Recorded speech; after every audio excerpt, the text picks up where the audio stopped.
Ây da mày ơi, cái mày ơi, mày chạy rồi. Ây, cái tao đi lại đấy. Đi về. McGregor's Infra ventures out into uncharted waters on an inflatable pool mattress and winds up never leaving the beach. The dim-lit stage swells with ethereal, heavenly music infused with vintage cab radio sound effects, and the gentle silhouette of an underwear-clad youth appears before our gaze. The sense of miraculous mystery twirls in our breast, and then he begins to move.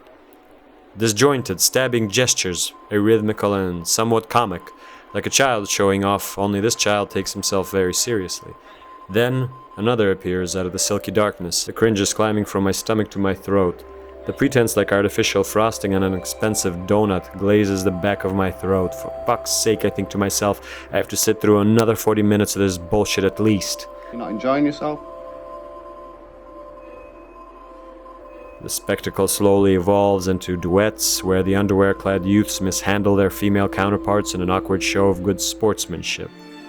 The counterintuitive movement, disjointed yet monotonous, leaves us impressed with the technical prowess of the dancer, but not more. Infra is a ballet of robots for robots. A pretentious work which is as flat as the sole of an old point shoe. Aesthetics aside, it provides neither warmth of understanding nor insight into our subsurface aches and pains. Instead, it flaunts a dead form stuffed with posh poise. If we were to dive deep down beneath the surface of the city which this dance piece claims to undertake, I'm certain we would find something other than gorgeous underwear-clad youths twitching to Max Richter's eloquent score. There in the bowels of our city we may find our loss, fear, and loneliness. At least a metropolitan rat or two, a sight McGregor hardly would injure for longer than a second. Such a sight invokes painful recognition of the desperate state we're in. It's not pretty, and would take courage and a great deal of empathy to acknowledge, never mind put on stage. The pure biomechanics of the human engine, no matter how perfectly oiled, will not suffice for this purpose.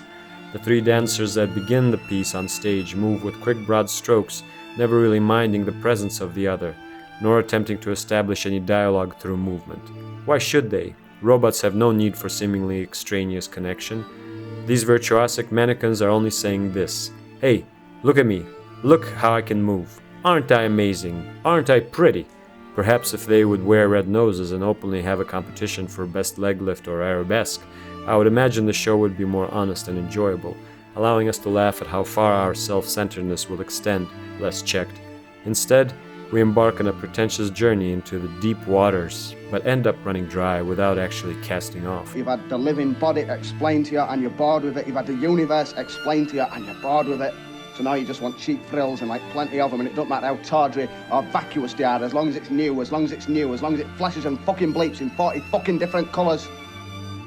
In general, there's no story, there's no poetic transposition. McGregor's Infra is a bland running line of electric cold movement, much like the plasma projection of walking toilet people over the head of the dancers. Don't waste your precious time and money. Donate to the Ukrainian Armed Forces instead, and keep your eyes on the prize. Till next time.